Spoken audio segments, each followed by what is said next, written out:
নমস্কার বন্ধুরা, কেমন আছো সবাই? আজকে তোমাদের এমন একটা জায়গার সন্ধান দেবো যেটা আমাদের খুব কাছাকাছি অবস্থিত। জায়গাটা খুব সুন্দর একটা মন্দির। সেই মন্দিরটা নৈহাটি থেকে, ব্যান্ডেল থেকে তোমরা যেতে পারো, চুঁচুড়া থেকেও যাওয়া যায়।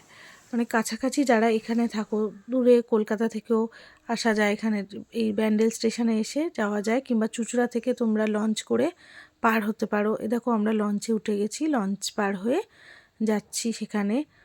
চুঁচুড়ার যে লঞ্চ ঘাট আছে সেখান থেকে আমরা লঞ্চ করে নিয়েছিলাম।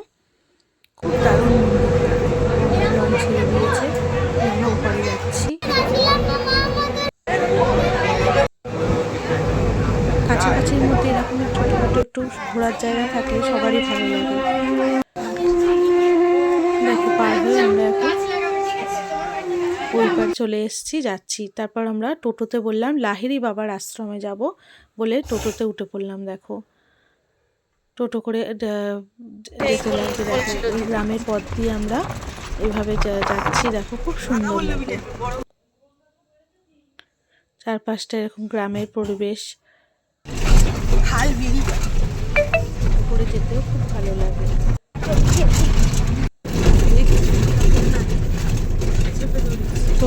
টোটো ভাড়া আমাদের নিয়েছিল, আর সব পুরো টোটোটা রিজার্ভ করে নিয়েছিলাম।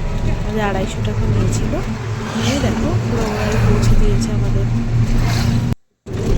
নদী, পুকুর, গাছপালা সব পাশ দিয়ে সুন্দর রাস্তা, রাস্তার পাশ দিয়ে আমরা যাচ্ছি। দেখো এখানে আশেপাশে অনেক পিকনিক স্পটও আছে।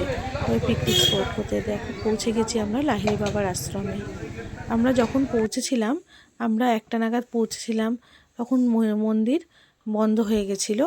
আমরা অপেক্ষা করছিলাম মন্দির কখন খুলবে। 3টে বললো ওরা, 3:30-এর পর মন্দির খুলবে আবার। ততক্ষণ আমরা ওই চারপাশটা ঘুরে দেখছিলাম। এখানে অনেক পিকনিক করছিল, অনেকে পিকনিক স্পট দেখছিলাম। তারপর আমরা চা খেলাম। এখানে অনেক একটু আলু কাবলি, ফুচকা এইসবের দোকান ছিল, সেইগুলো আমরা ঘুরে দেখছিলাম। দেখো গিয়ে প্রথমে চা খেয়ে নিলাম, তারপর দেখো একটু চুরমুর খেয়েছিলাম। আর বাচ্চাদের এরকম জাম্পিং ছিল, আমাদের বাচ্চা ছিল, তাও ওই জাম্পিং চড়ে নিল, চড়ছিল। সুন্দর চারিপাশে জায়গাটা সুন্দর। এই বসে সবাই মিলে মন্দির খোলার অপেক্ষা করছে, গল্প গুজব করছে সব বসে।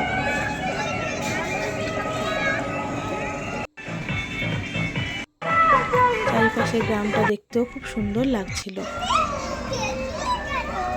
শীতকালে একটু ঘুরতে ঘুরতে চা খেতে তো সবারই ভালো লাগে।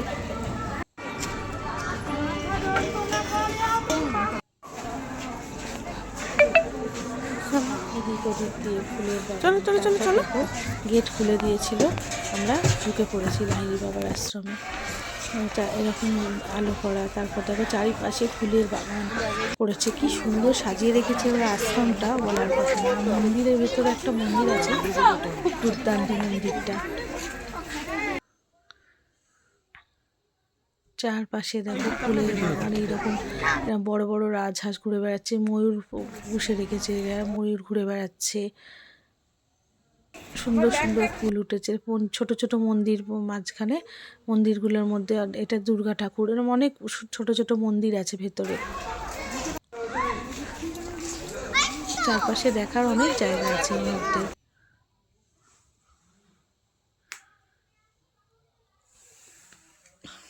এখানে দোকান আছে আশ্রমের একটা। তারপর এই আশ্রমে তোমরা ভোগও খেতে পারো, সকালবেলা এসে চাইলে এসে বলে রাখলে, যারা সকাল সকাল আসো তারা ভোগ খেতে পারো দুপুরে।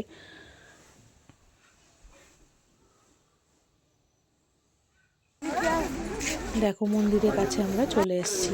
যেমন জুতোটা খুলে নিতে হয়, মাথায় ওড়না মতো দিয়ে যেতে হয়, ওড়না না নিয়ে যাও তাহলে পাশ থেকে ওড়না কিনে নিতে হবে, তবেই তোমরা মন্দিরে ঢুকতে পারবে, নইলে ঢুকতে পারবে না। মন্দিরের সামনেটা একটু জল থাকে, সেই জলে পা চুবিয়ে তবে মন্দিরে এরকম ঢোকা যায়। মন্দিরের ভেতরে কোনো ক্যামেরা করা যায় না, তাই জন্য ভেতরটা করতে হবে। কাছতে দেখো এরকম জল ছিল, জলটা বেরিয়ে তাতে পাটা তোমাদের ধোয়া হয়ে যায়, একটা সুন্দর সাউথ ইন্ডিয়া স্টাইলের মন্দিরটা। এখানে ছোট ছোট অনেক মানে ওর মধ্যে ভেতরে দুর্গা, শিব, অনেক ব্রহ্মা, বিষ্ণু, মহেশ্বর কত ঠাকুর রয়েছে। কিন্তু ছবি তুলতে পারিনি বলে দেখাতে পারিনি। আর এত পরিষ্কার মন্দিরটা। তারপর আমরা বাইরে মন্দির থেকে বাইরে চলে এসে বাইরে ঠাকুরগুলো দেখেছি। দেখো এখানে আছে, এই ছবিগুলো তুলেছি আমরা বাইরের মন্দিরগুলো। বাইরে ছোট ছোট যে মন্দির ছিল সেগুলো দুর্গা ঠাকুর আছে, কালী ঠাকুর আছে, বিভিন্ন ধরনের ঠাকুরেরা রয়েছে। পরিষ্কার করে দেখো এটা কি সুন্দর। এই যে দেখো ঘোড়ার ইয়ে পরিষ্কার করে রেখেছে, এত সুন্দর লাগছে এর মন্দিরগুলো দেখতে আর ফুলের বাগানগুলো দেখতে। দেখো দূর থেকে কি সুন্দর সাউথ ইন্ডিয়ান স্টাইলের লাগছে মন্দিরটা, পরিষ্কার সাদা ঝকঝক করছে। তোমরা সবাই এসে দেখতে পারো এই মন্দিরটা, খুব ভালো লাগবে। এটা মিউজিয়াম মতো আছে, ছোট একটা দোলনা আছে, বাচ্চাদের দোলনা খাওয়ার। তারপরে এই ভেতর দিয়ে ঢুকে একটা ঠাকুরের মন্দির আছে, মন্দিরের পাশে একটা শিব ঠাকুরের মন্দির।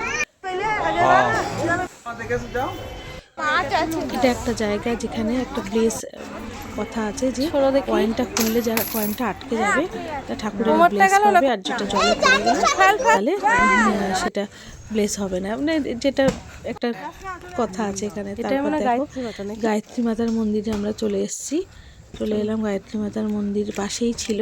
গায়ত্রী মাতার মন্দিরটাও একটু দর্শন করে নিলাম। ওটা গায়ত্রী মাতা দাঁড়িয়েছিলেন।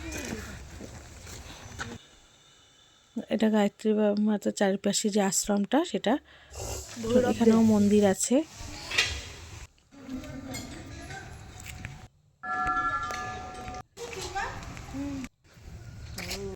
সব পরিষ্কার পরিচ্ছন্ন সব জায়গায়। এখানে মাথায় ওড়না দিয়ে ঢোকাটাই এখানে চল আছে।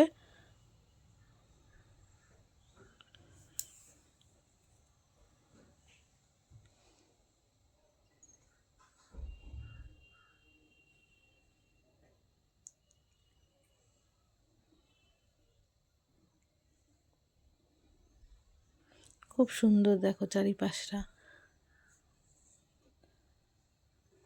এই সুন্দর মন্দিরটা তোমরা যারা আছো কাছাকাছি তারা তো এসে দেখে যেতেই পারো, দূর থেকেও এসে দেখতে পারো। মন্দিরটা খুব দারুণ, দেখেই তো মনে হচ্ছে পরিষ্কার ঝকঝকে একটা সুন্দর মন্দির। দেখতে চাইলে তাড়াতাড়ি তোমরা এখানে চলে এসো। সবাই শীতকালে আমেজে এসো, সবাই মিলে একসাথে ঘুরে পরিবারের সাথে মন্দির ঘুরে এনজয় করতে পারো। আমরাও যেমন আমাদের পরিবারের সাথে গিয়ে খুব ভালো এনজয় করেছি, সেদিনটা খুব ভালো লেগেছে। সবাই এসো, টাটা সবাইকে, সবাই খুব ভালো থেকো।